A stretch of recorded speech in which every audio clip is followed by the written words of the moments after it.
Santosono SHI, SHMH MKN, Sekretaris LP BHNU Kabupaten Sidoarjo. Assalamualaikum Kang Dira. Waalaikumsalam warahmatullahi wabarakatuh. APBD, kalau kita googling coba gitu ya, korupsi APBD luar biasa banyak ini berbagai daerah. Saya nggak menyebut daerahnya, hampir rata-rata semua daerah di wilayah Indonesia ini, mulai dari eksekutif sampai legislatif juga melakukan istilahnya korupsi atau markup atau belanja rutin justru lebih tinggi dibandingkan belanja pembangunan. Nah, kalau Anda mencermati kondisi ini seperti apa ini Kang Diro? Ya, ini kan kita mengingatkan kembali kepada kepala daerah, bupati, wali kota seluruh Indonesia dan juga seluruh gitu ya. Ini kan catatan sejarah kita itu kan setelah reformasi ini itu kan luar biasa, itu bupati, wali kota, gubernur yang ditangkap oleh KPK yang berkaitan dengan APBD. Jadi jangan dijadikan pelantikan itu sebagai euforia, ya kan? Bahwa ini adalah amanat yang harus dijalankan. Kalau dalam catatan KPK sendiri, sejak pilkada langsung diterapkan 2005, ya sudah kurang lebih 300-an loh Mas Bangki.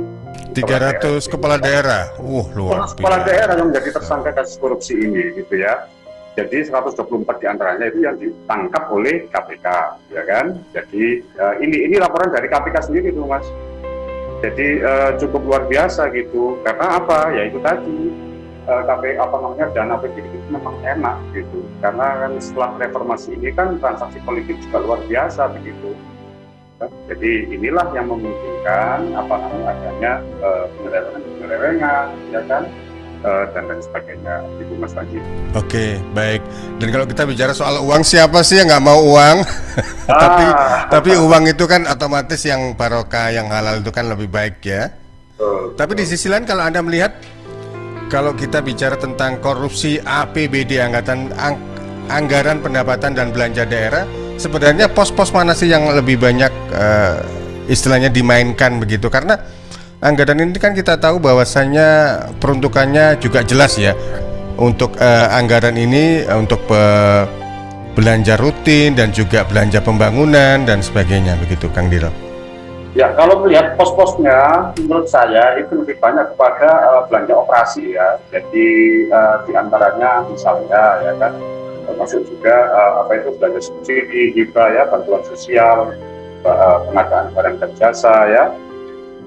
Kemudian juga termasuk belanja modal, diantaranya adalah pengadaan tanah, perawatan mesin, bangunan dan lain sebagainya. Inilah yang paling banyak dilakukan, dan proses ini menurut saya itu juga dilakukan secara sistemik, artinya dibahas sebelum dia mencalonkan diri sebagai bupati wali kota gitu.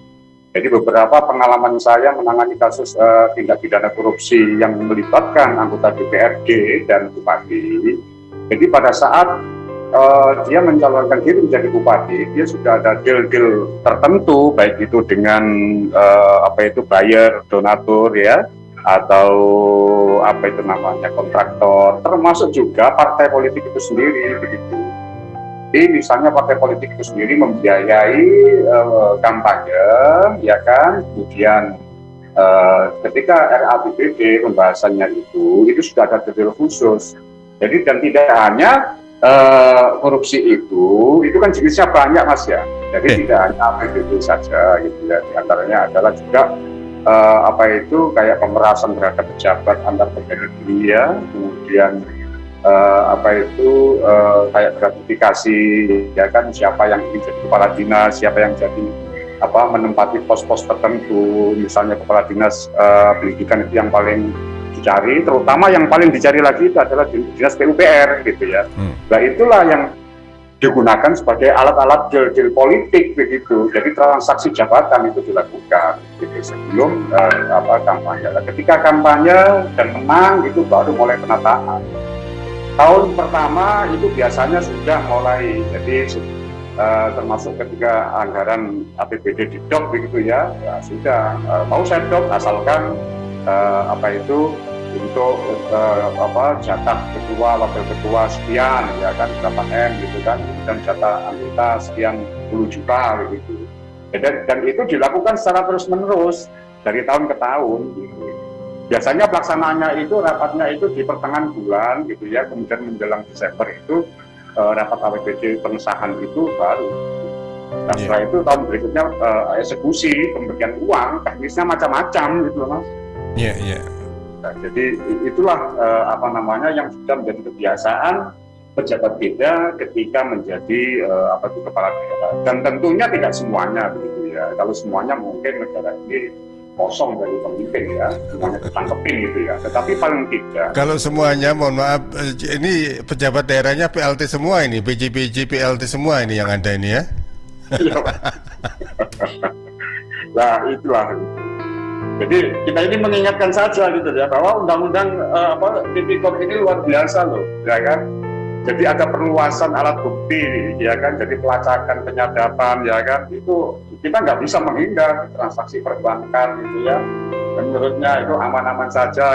Ternyata ya kan KPK punya data-data transaksi perbankan melalui PPATK gitu kan ya. Kemudian juga provider ya kan HP gitu ya, atau itu semuanya terlacak semuanya. Jadi zaman sekarang itu sulit untuk menyembunyikan, bersembunyi dari korupsi itu susah gitu.